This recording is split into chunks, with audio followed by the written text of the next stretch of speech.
guys, it's Justine here from I Should Read That, and today I'm doing a book tag, which I'm really excited for because I don't usually do book tags for no real reason other than I just always forget to do them. But I was really excited for this one because I feel like I belong to the special population of booktubers who are 30 or older. So this is the over 30 tag. So I was tagged in this by Ceri from Louise Reads, and I can post her video down below, and this tag was created by Emily from Ink Not Blood, and I can put her original video down below as well. So let's get to it. I really like this one. So the first question is, name one of your favorite books with a protagonist who is 30 or older. And I had a little bit of trouble with this because I've been reading so much YA and so much like adult fantasy, and often those characters are like not even over 20, which is slightly ridiculous. So I had to comb through my shelves and I ended up picking one of the books that I loved from before I started blogging. This is The Black Wolves by Kate Elliott. I love this book because the characters are older.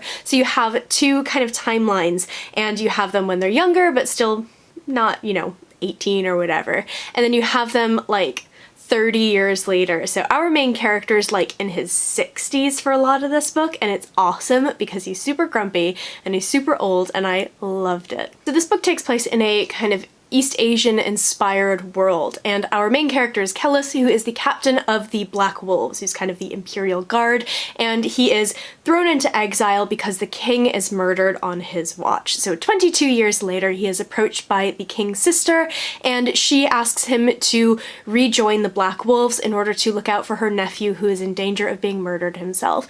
This is really, really fun. It's a huge chunky book, and I really, really enjoyed it. I loved every second of this. It's what, like 700, 800 pages long, and I absolutely flew through it and I loved it. And again, one of the reasons is because it did have older characters, which I feel like you don't see as often as you should in fantasy. So the next question is, name a book that represents who you were when you were younger. And I had a lot of options for this, including some of the books that are coming up later on in this tag. I could have doubled up with a lot of them, but I ended up going with one in particular because I very much credit my love of words and reading with this book. This is The Phantom Tollbooth by Norton Juster. This is actually not the edition that I had when I was younger. The edition that I had, which I think is quite well known if you've seen it, it's like a turquoise cover, and it's Milo the boy and Talk the watchdog like facing each other, and it's so cute, and I'm gonna get myself a copy of that at some point.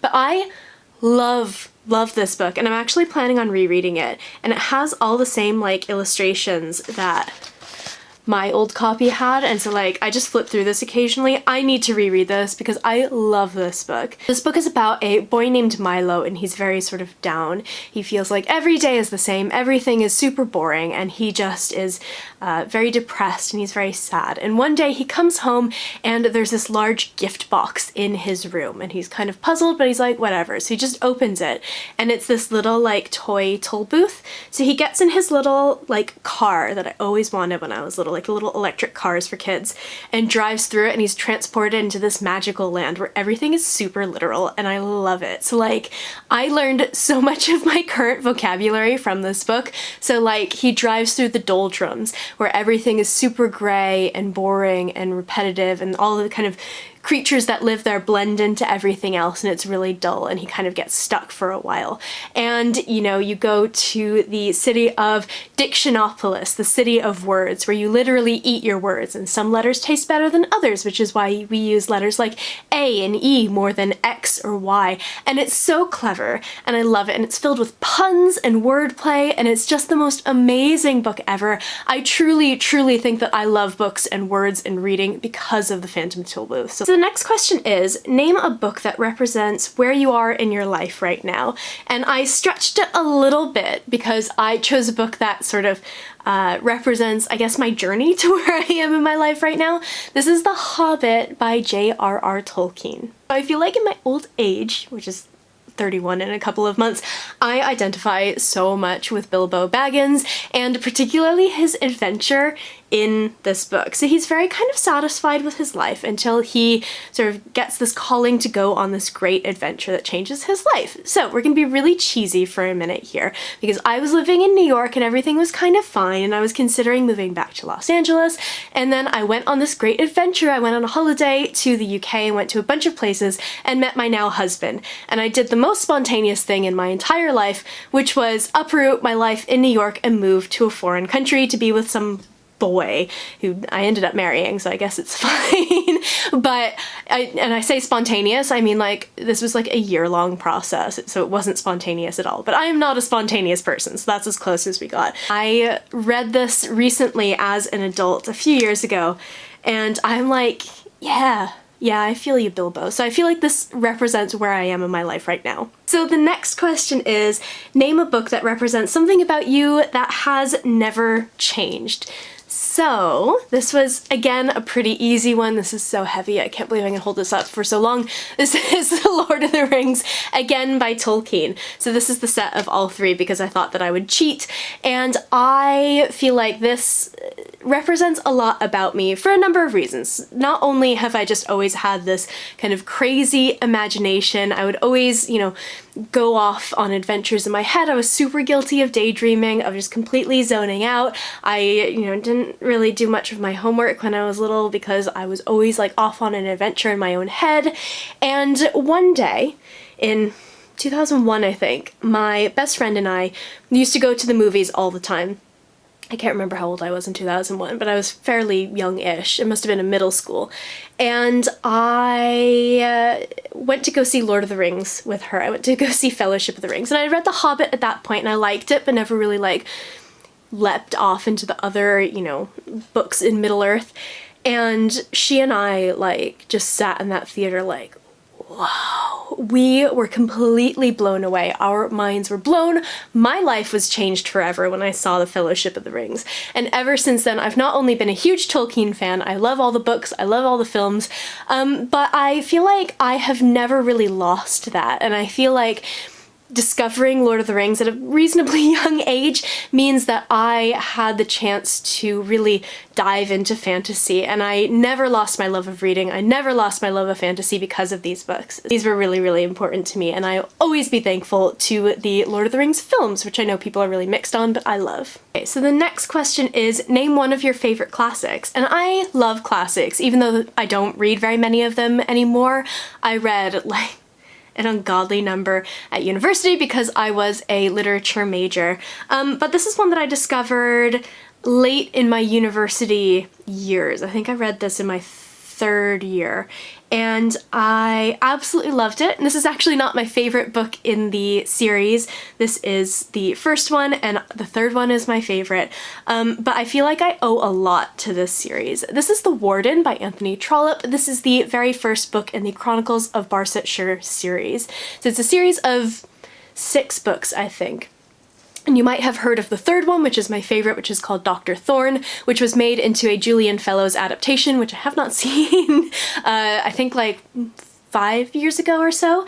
And I love these books so much. I love Anthony Trollope because he's just a wonderful writer, and he was like truly a working writer.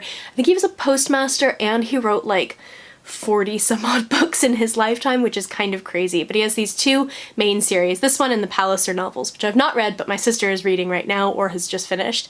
And I love these so much because it just kind of almost like puts a magnifying glass over a English town, an English county, and it just kind of investigates the lives of the people who live there. And one of the things that he did really well was investigate class, so a lot of his books have to do with the differences in class, and Dr. Thorne is a big one for that.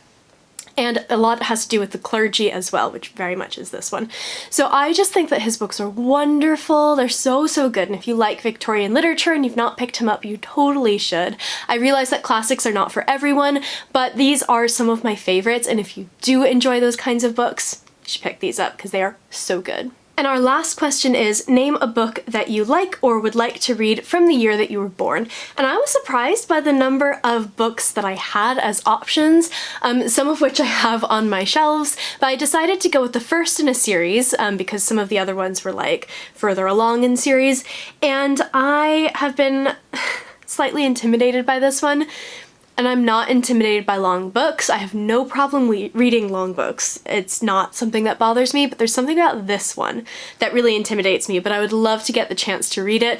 This is The Dragonbone Chair by Tad Williams. So this is often described as a kind of very logical successor to Lord of the Rings if you're a big fan of Lord of the Rings and are looking for something else. It's that kind of like, almost like Farm Boy of Destiny type trope. It's a young man named Simon who works in the kitchens, and he goes on this great adventure, and they're all this long. I think this is what, 900? Just over 900 pages long. It has a glossary in the back, which is both wonderful and terrifying. And there's something about these that's kind of always held this sort of magical place in my head, I guess. I think it's because people say that it is a very logical successor to Lord of the Rings and all of that. And I know that it's quite a slow-paced book, but apparently it's so rewarding. And I feel like because of being a blogger and being on YouTube and everything, there's so much pressure to read tons and tons of books. So I've not picked this up because I know that it would take me a really long time to read, but I'm gonna get over that at some point because I really, really, really want to read this. It looks wonderful. It's 80s fantasy. It's as old as I am, and I think that I'm gonna love it when I get the chance to read it. So that is it for the over 30s tag. I'm not gonna tag anyone specific because I don't actually know how old people are.